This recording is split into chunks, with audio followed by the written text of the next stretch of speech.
नमस्कार दोस्तों, आज का क्वेश्चन हमारे पास है क्वेश्चन नंबर 70। क्वेश्चन है गेट में ही आया हुआ है, 2021 का क्वेश्चन है। क्वेश्चन कह रहे हैं the transition line shown in the figure arises between 2d 3/2 and 2p 1/2। ठीक है, states without any external magnetic field. थोड़ा सा तबीयत ख़राब है जिसकी वजह से थोड़ा आवाज़ में आप देख सकते हो ठहराव है, ठीक है ना, इसलिए रेगुलर वीडियोस में भी अपलोड भी नहीं कर पा रहा हूँ। चलो कोई नहीं, पढ़ते रहिए आप लोग। तो क्वेश्चन कह रहा है ट्रांजिशन हुआ है अपर स्टेट्स में, इसके और इस दोनों स्टेट्स के बीच में। ये अपर स्टेट हो गया, लोअर स्टेट होगा, without any external magnetic field. तो यहाँ पे B 0 है, कोई मैग्नेटिक फील्ड अप्लाई नहीं किया गया है। The number of lines that will appear, वो कह रहा है ये जो स्पेक्ट्रल लाइन है ना, कितनी अपियर हो जाएगी यदि वीक मैग्नेटिक फील्ड अप्लाई किया जाए। इंटीजर्स में बताना आंसर, गेट में ऐसे ही क्वेश्चन पूछता है। अब देखो ध्यान से देखो, ऐसे क्वेश्चन हम बहुत बार कर चुके हैं। वीक मैग्नेटिक फील्ड का मतलब हो गया एनोमलस जीमन इफेक्ट की बात कर रहा है वो, ठीक है, समझ में आया। तो एनोमलस जीमन इफेक्ट की वो बात कर रहा है, कोई बात नहीं। तो अब वो कह रहा है जब B 0 था तो ये था, तो जब एनोमलस जीमन इफेक्ट का बात है, जब वीक मैग्नेटिक फील्ड अप्लाई करेंगे तो वीक मैग्नेटिक फील्ड में क्या होगा, ये मेरे पास जो एनर्जी लेवल्स है ना, ये बढ़ जाएंगे, ठीक है। ये जब एनर्जी डिफरेंट एनर्जी लेवल्स में बढ़ जाएगा तो नंबर ऑफ लाइन्स क्या हो जाएंगी, इंक्रीज हो जाएंगी। तो वो पूछ रहा है कितनी होंगी नंबर ऑफ लाइन्स, वही बता दो। तो आइए स्टार्ट करते हैं, ठीक है ना।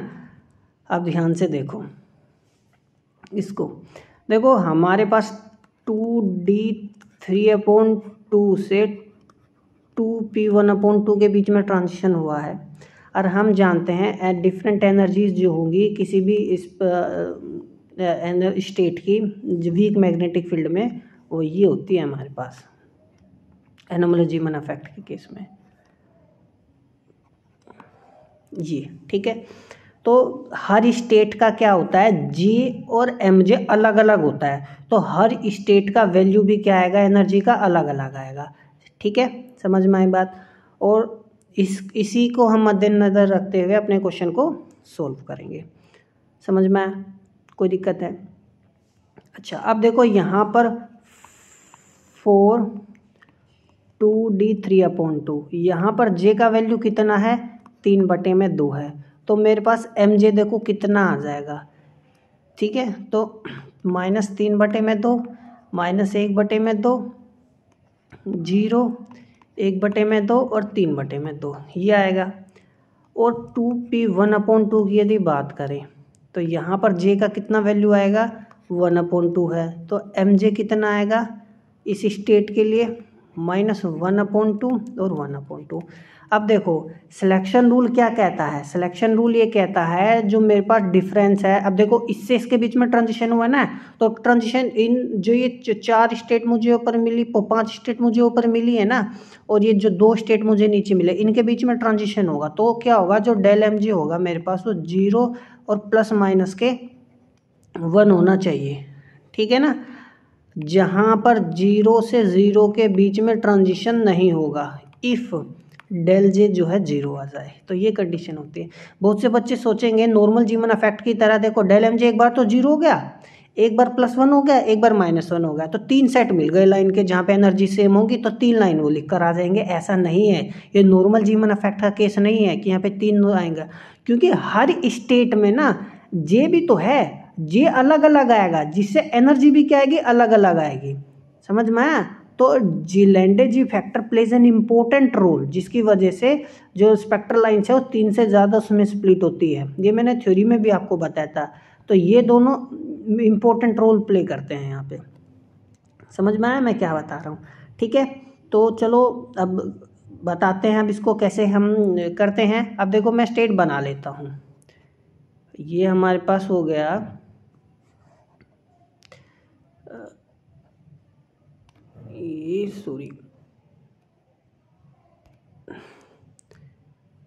ये हमारे पास, हाँ अब ठीक है, ये हो गया 3/2, ये हो गया 1/2, ये हो गया 0, ये हो गया मेरे पास -1/2 और ये हो गया मेरे पास -3/2, ठीक है। स्टेट्स को थोड़ा सा बड़ा कर लेते हैं इनको। ये मेरे पास क्या है 2d3/2 है, ये क्या है 2p1/2 है, ये मेरे पास 1/2 और ये -1/2, ठीक है ना। ये एक्चुअली में है क्या, ये यहाँ पे जो मैंने बनाया है ये क्या है mg है, ठीक है ना। अब देखो ट्रांजिशन किस किस के बीच में होगा, अब ध्यान से देखो 3/2 से क्या 1/2 के बीच में ट्रांजिशन होगा। अब सोच के देखो यहाँ से तो बिल्कुल होगा, क्योंकि डेल जे का वैल्यू कितना आएगा मेरे पास, ठीक है। तो डेल जे का वैल्यू कितना आ जाएगा 1 आएगा, बिल्कुल होगा। तो 3/2 से क्या -1/2 के बीच में ट्रांजिशन होगा, नहीं, 2 वैल्यू आ जाएगा डेल एम जे का, नहीं हो सकता। तो 1/2 से क्या 1/2 के बीच में ट्रांजिशन हो सकता है, बिल्कुल हो सकता है। एक तो ये आ गया। 1/2 से क्या -1/2 के बीच में हो सकता है, बिल्कुल हो सकता है, क्योंकि आंसर +1 आएगा, ठीक है।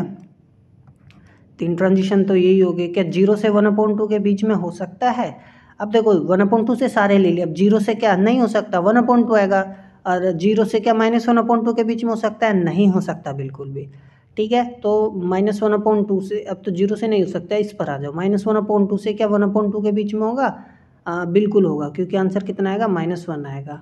तो एक तो मेरे पास ये आ गया, ठीक है। अब ये सॉरी ये यहाँ तक है ना, ये यहीं तक है। अच्छा अब बात करते हैं -1/2 से क्या -1/2 के बीच में हो सकता है, बिल्कुल हो सकता है, क्योंकि आंसर कितना आएगा 0 आएगा, डेल एम जे। ये हो गया हमारे पास। अब देखो -3/2 से क्या 1/2 के बीच में होगा। अब -3/2 और -1/2 यदि हम करने लगे तो -2 आएगा, जो कि नहीं हो सकता। -3/2 से क्या -1/2 के बीच में ट्रांजिशन हो सकता है, बिल्कुल हो सकता है, ठीक है। तो ये होगा, समझ में आ गया। तो ये तो कितने ट्रांजिशन पॉसिबल है, 1 2 3 4 5 6 ट्रांजिशन पॉसिबल है, और 6 का एनर्जी अलग अलग आएगा, समझ में आया। अब देखो ध्यान से, अब मेरे पास देखो डेल ई कितना, क्या लिखूंगा मैं, डेल ई को यही तो लिखूंगा एक्चुअली में, म्यू बी मैग्नेटिक फील्ड, और ये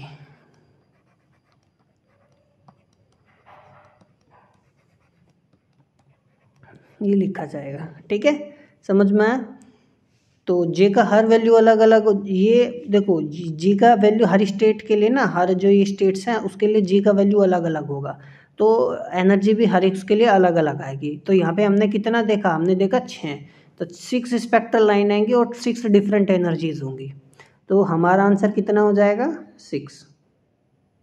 यदि हम यहाँ जे, चलो छोड़ो उसको, ठीक है, तो आंसर कितना आएगा हमारे पास 6, ठीक है। होप आप समझ चुके होंगे। अब देखो प्रीवियसली भी मैंने क्वेश्चन कराए हैं इसी तरीके से, आप प्रैक्टिस करोगे तो हो जाएगा, कोई इतना टिपिकल नहीं है बिल्कुल भी, ठीक है ना। तो मिलते हैं अगले क्वेश्चन पे, पढ़ते रहिए।